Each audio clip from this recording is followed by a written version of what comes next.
Hello YouTube. For your reviewing pleasure, I have the 1988 MPC Earl release of the Indianapolis Hall of Fame set. This is a 1/25th scale set of 3 different Indy cars that are in, or at one point were in, the Indianapolis Motor Speedway Hall of Fame. So let's take a look and see what comes in the kit. So we get 3 different kits in this. The 1963 Watson Roadster. So it shows the 4-cylinder engine.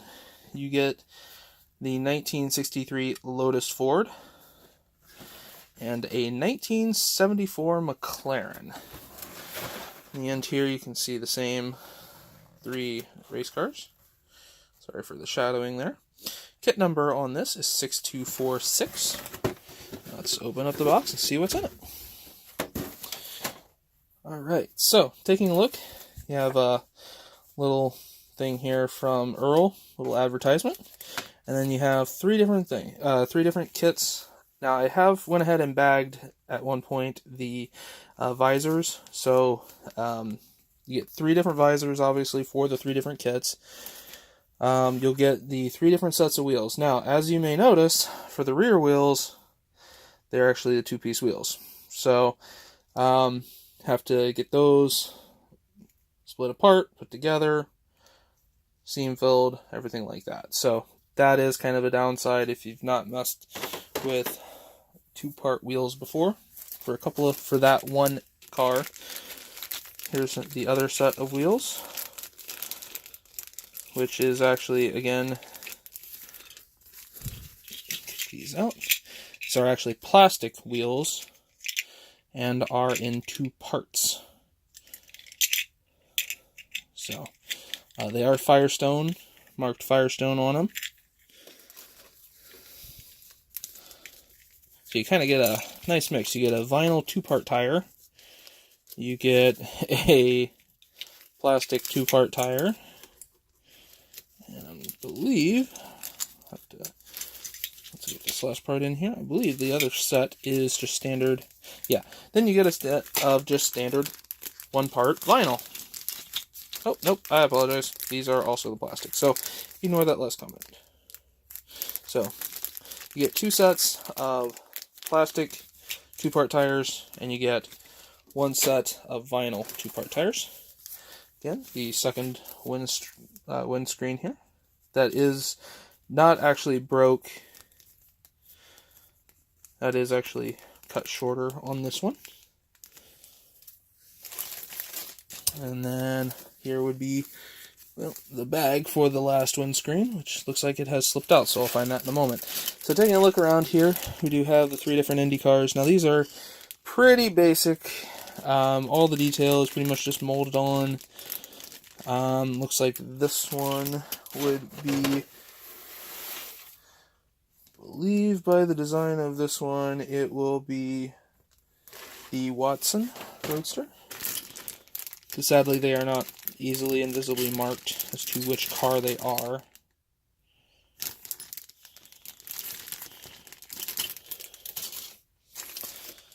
I apologize. That one would have been actually the Lotus, as this one here has the large higher fuel cell, looking like more of an older style sprint car. And this one would be the Watson Roadster. Again, all still sealed bags. Then you get the McLaren. This one actually comes with the driver. There is actually the 3rd windscreen.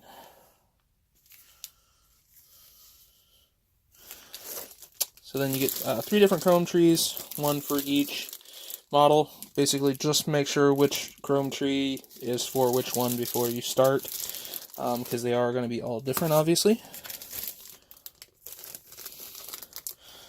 You have your 2nd chrome tree here.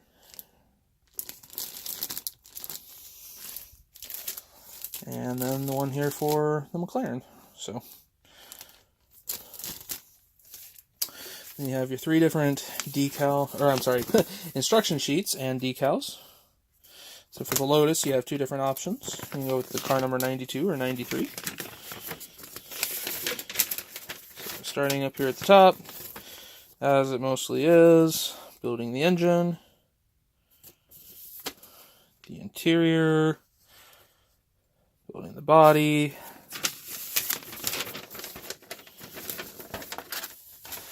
then the rear suspension, your final assembly body, final assembly for the wheels,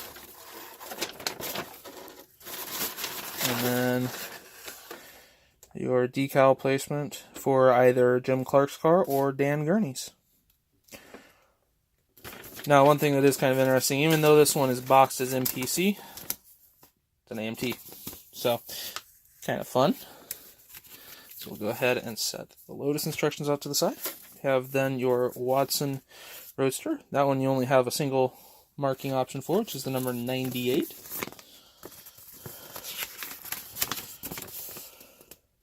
So basic information there. You have your engine. Pretty basic, just a 4-cylinder engine.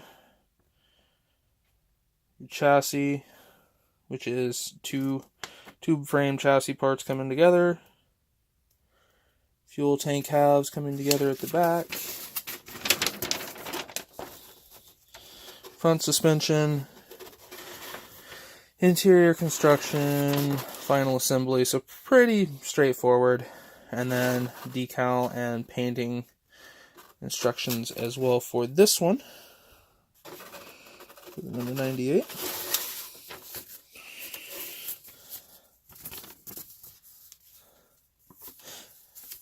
Again, another one released by AMT. And then the last one is the McLaren, which has a single decal option. And this one was Johnny Rutherford's from 1974. So, again, when it comes to AMT kits, they can be a bit crude. They are a bit flashy. They are sometimes a bit fiddly to put together. However, if you spend the time with them, they will actually come out to be some very, very nice looking models at the end of the day. So then you have your wheels for the front and the rear assembly, then your turbine assembly. This was actually the McLaren turbine car,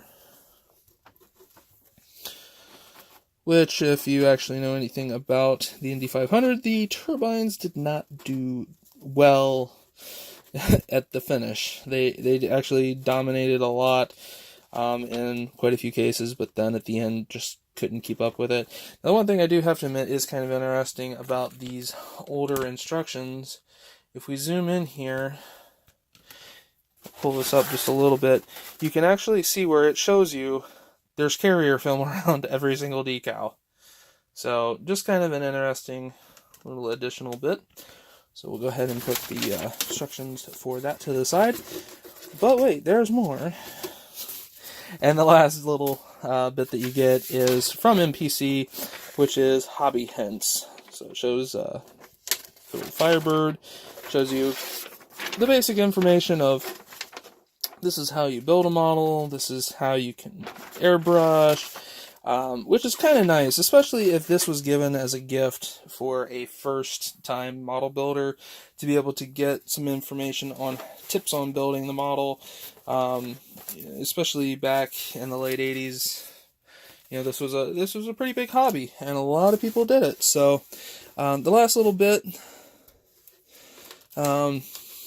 on this is just that, you know, again, it looks like a very simplistic set of parts when looking at it like this, but again, at the end of the day, they will actually build into 3 spectacular models, and they're cars that aren't made by too many other manufacturers. So it also comes back to, do you have other options for them? So hope you've enjoyed the video. I apologize for the little rant there at the end. Have a wonderful rest of your day.